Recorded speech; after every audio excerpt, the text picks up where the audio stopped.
Oke, Assalamualaikum warahmatullahi wabarakatuh. Perkenalkan nama saya Onde Basuni, mungkin ada yang belum kenal dan ada yang kenal banget kayaknya gitu. Oke, saya ditunjuk untuk memaparkan terkait dengan PLHH hulu dan hilir. Kalau istilah dulu itu mungkin PLK hutan dan PLK industri. Karena ini regulasi ini berubah-ubah terus, eh, mulai dari P14 tahun 2016, terus 62, dan terakhir itu SK terbaru SK 9895, di mana ada perbaikan-perbaikan terkait dengan skema PLHH. Dan terkait dengan istilah-istilah itu mungkin ada dulu tuh SPHPL, PHPL lah gitu. Sekarang ada SPHL, dulu SPLK. Cuma karena SPLK dulu tuh ada sistem verifikasi legalitas kayu dirubah jadi kelestarian. Nah, yang saya paparkan di sini ini terkait dengan eh, apa itu SPLK, eh, terkait dengan SK terbaru, SK Menteri nomor 9895 tahun 2022 tentang standar dan pedoman pelaksanaan SPLK yang dimulai pertanggal 1 Maret 2023 nih. Di sini dirincikan untuk industri hulu. Di sini terbagi dalam SPHL, standar dan pedoman PHL, standar PBPH dan hutan produksi, hutan lindung. Eh, Kalau untuk PLHH, ini sini ada istilah aja yang itunya. Mungkin standar PBPH dan perhutani, istilahnya dulu PLK hutan eh, di perhutani. Terus standar PPKKNK, dulu istilahnya IPK. Terus standar persetujuan pengelolaan perhutanan sosial, standar hutan hak, pedoman kawasan hutan di PBPH, Perhutani dan apa PKK dan PS. Terus ini pedoman untuk IPK dan hutan hak itu dibeda. Terus yang nomor untuk PLK industri atau apa industri hilir, PLK hilir itu ada 5 standar. Satu itu PBPHH, kalau dulunya itu industri primer apa industri primer atau IUPHHK. Terus yang kedua itu standar untuk PBUI, kalau dulunya itu industri lanjutan. Terus standar PTKB, standar eksportir, dan standar eh, untuk importir. Masa berlaku sertifikat atau setiap-tiap skema itu di apa namanya dipengaruhi oleh jenis kayu dan istilahnya jenis kayu dan sebaran apa sebaran luasan hutan. Nah, di sini dijelaskan untuk apa? Untuk legalitas atau PLK hutan, untuk istilahnya PLK hutan di HPH itu 3 tahun dengan periode penyelidikan 12 bulan, terus di perhutani 3 tahun 12 bulan, terus persetujuan pengelolaan perhutanan sosial 6 tahun, masa pendidikan 24 bulan. Terus yang di hutan hak ini dibagi dua, yang tumbuh alami atau istilahnya PHAT, terus ada hutan hak budidaya. Untuk tumbuh alami itu 6 tahun 12 bulan penyelidikannya. Untuk budidaya atau hutan haknya itu masa sertifikatnya 9 tahun, pendidikannya setiap 3 tahun atau 6 tahun 3 tahun. Terus kita lanjut ke legalitas untuk atau istilahnya PLK industri atau PLH hilir tuh ada untuk bahan jenis itunya PBPHH, PUI, untuk bahan baku tumbuh alami atau dari hutan negara itu masa sertifikatnya 6 tahun, periodenya 12 bulan. Lalu yang untuk kayu budidaya masa penyelidikannya 24 bulan. Yang ini untuk lingkup TPTKB sama 6 tahun, itu penyelidikannya 12 bulan. Eksportir dan importir itu masa berlaku 6 tahun dan penilikan itu maksimal itu 12 bulan.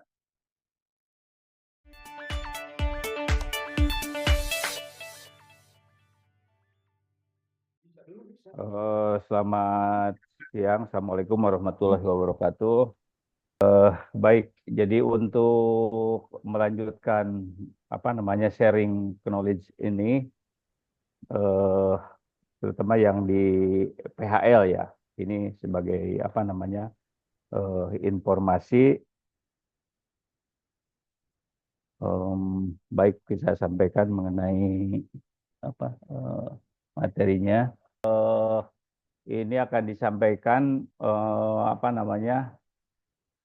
yang pertama ini penjelasan mengenai tujuan utama daripada sertifikasi di PHL, yaitu untuk meningkatkan kualitas pengelolaan hutan sehingga produk hasil hutan yang diidentifikasi pasar sebagai produk yang dihasilkan hutan yang memperhatikan ekologi, kelangsungan hasil, dan keuntungan sosial yang lebih baik dari pengelolaan hutan secara konvensional ya. Itu untuk mengenai tujuan daripada sertifikasi yang ada. Selanjutnya mengenai pentingnya sertifikasi PHL bagi pemegang izin usaha kehutanan, ini didasarkan pada hal-hal sebagai berikut. Yang pertama, pemerintah mensyaratkan ya, ini sebagai syarat atau mungkin juga mandatori, unit pengelolaan hutan dan Indonesia memenuhi minimum requirement atau persyaratan standar dari pengelolaan hutan lestari atau SFM ya, ini Sustainable Forest Management. Nah, yang kedua,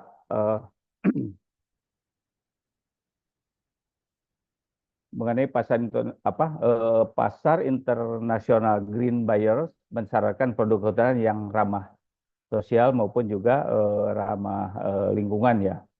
Di sini ini adalah sebagai pentingnya dari sertifikasi itu. Terus yang ketiga,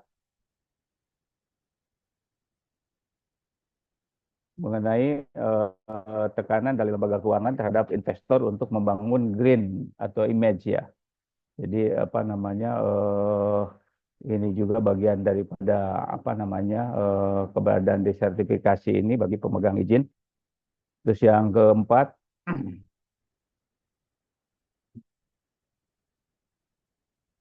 sebagai jaminan pasar bagi produsen produk hutanan ramah sosial dan ramah lingkungan. Jadi yang keempat ini jaminan pasar bahwa produsen dijamin pasarnya yang telah memenuhi standar dari PHL terhadap produk yang ramah lingkungan maupun juga sosial. Terus yang kelima, ini mengurangi risiko dari dampak sosial dan lingkungan dalam jangka panjang. Terus yang keenam, ini memperbaiki dan meningkatkan kinerja unit pengelolaan ya. Dari sertifikasi ini mengenai PHL ini dari pemerintah sudah menjadi mandatori atau wajib ya, di mana standar yang digunakan atau persepsi diperlukan sebuah standar pedoman, yaitu tindakan atau memberikan seseorang atau sesuatu dengan dokumen resmi, nah, yang memberikan status atau tingkat pencapaian.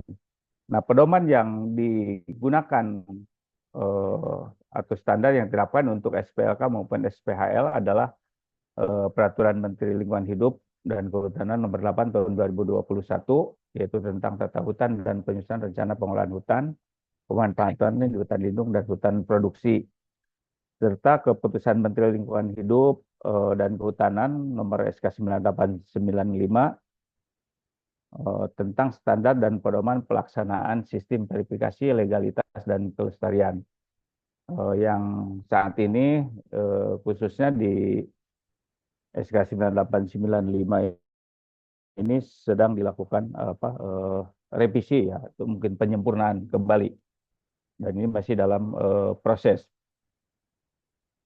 Selanjutnya dari urutan penilaian terhadap SPHL, ini ada 5 kriteria. Yang pertama adalah kriteria prasyarat atau perizinan, yang kedua produksi, ekologi, dan sosial, serta tambahannya adalah penilaian dari PLHH atau verifikasi legalitas hasil hutan. Nah, dari tata urutan penilaian SPHL ini bagi hutan alam dan hutan tanaman, di hutan produksi, dan juga peraturan itu juga mengacu kepada sertifikasi di hutan lindung ya. Dan saat ini juga sudah berkembang ke Jasling maupun juga carbon trade ya.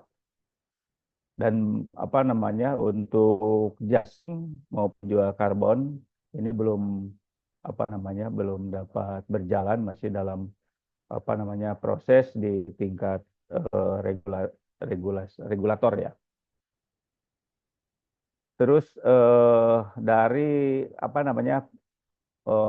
tata urutan penilaian ini, norma kematangan dari verifier tadi ada untuk verifier penilaian ini ada yang baik, sedang, dan buruk dengan nilai 3, sedang 2, dan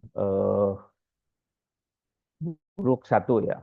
Jadi dari tata urutan penilaian untuk SPHL yang di SK 62 itu ada yang dominan dan kodominan, tetapi untuk yang SK 9895 ini sudah tidak digunakan lagi, tetapi pemenuhannya adalah kepada baik, sedang, dan buruk ya. Jadi tidak ada yang dominan maupun kodominan gitu ya. Jadi kepada persentase dari penerapan ring atau rentang dari nilai baik, sedang, dan buruk ya. Baik, selanjutnya tadi juga sudah disampaikan terkait dengan proses sertifikasi yang oleh Pak Deden. Tadi secara umum mungkin ini di PHL pada dasarnya ini sama ya untuk proses tahapan daripada sertifikasi di PHL itu, yaitu diawali dari permohonan klien, terus juga ada kajian permohonan atau mungkin audit tahap 1 ya tadi, dan itu dibuat oleh tim auditor ya kalau di PHL ini, karena sebagai tim ya ada melibatkan 5 auditor yang terdiri dari prasyarat, produksi, ekologi, sosial, dan PLHH ya. Nah, selanjutnya juga setelah dilakukan kajian, ini juga dari proses sertifikasi ini ada juga dengan bersamaan melakukan verifikasi terhadap auditor oleh KLHK yang dengan diterbitkan surat penugasan. Terus masuk ke berikutnya ini adalah menerbitkan kontrak ya, sama. Jadi ini ada tahapannya seperti yang sudah disampaikan di apa namanya PLHH hilir maupun hulu. Nah, untuk yang PHL prosedurnya ini sama, dan juga membuat apa namanya selanjutnya ada audit plan dan publikasi eh, atau surat pemberitahuan audit ya untuk pelaksanaan auditnya ini berdasarkan tata waktu dari apa namanya proses sertifikasi ini untuk audit apa namanya lapangannya itu apa kisarannya sekitar 10 hari ya untuk audit awal dan apa penilaian mungkin apa kurang lebih juga waktu pelaksananya 10 hari ya. Nah, selanjutnya dari apa namanya tahapan ini apa namanya dilakukan pelaksanaan audit dengan jumlah tadi hari eh, pada umumnya sekitar 10 hari ya pelaksanaan audit. Selanjutnya ada penyusunan eh, laporan, dan dari apa penyusunan laporan ini dari masing-masing eh, apa namanya auditor itu nanti apa hasilnya akan dilakukan review review oleh apa namanya tim juga ya, karena di apa namanya di tim apa audit ini juga karena ada melibatkan beberapa apa kriteria ya dari prasyarat produksi sosial dan ekologi maupun juga PLHH, sehingga dalam proses review ini juga melibatkan personil dari masing-masing yang menguasai di bidang apa kriteria tersebut ya. Selanjutnya dari hasil apa namanya review itu apa dilakukan pengambilan keputusan dan juga sampai kepada proses publikasi dari hasil keputusan ya. Jadi itu untuk proses apa namanya tahapan dari apa namanya proses sertifikasi untuk PLHH. Secara umum ini sama dengan yang apa namanya proses di PLH hilir maupun juga yang hulu ya untuk PHL ini. Nah, selanjutnya ini mengapa perlu sertifikasi hutan? Jadi di sini sebagai apa namanya dengan penjelasan sebagai alat atau cara yang komprehensif untuk memelihara, melindungi dan memulihkan kuantitas serta kualitas hutan sebagai tujuan akhir dari pencapaian Sustainable Forest Management ya, yaitu pengelolaan hutan yang berkelanjutan ya atau yang lestari. Adapun dari apa namanya tujuan dari sertifikasi tadi yaitu yang pertama di memenuhi permintaan pasar yang berkeinginan terhadap produk yang bersertifikat. Ini adalah ada juga yang di endorse dari pasar untuk produk yang mensyaratkan sudah bersertifikat. Yang kedua itu menunjuk klaim autentik bahwa unit manajemen sudah dikelola dengan prinsip kelestarian. Terus juga ada apa namanya good forest governance, yaitu tata kelola hutan yang baik, itu menunjukkan kepatuhan terhadap hukum atau aturan yang ada, terus transparansi,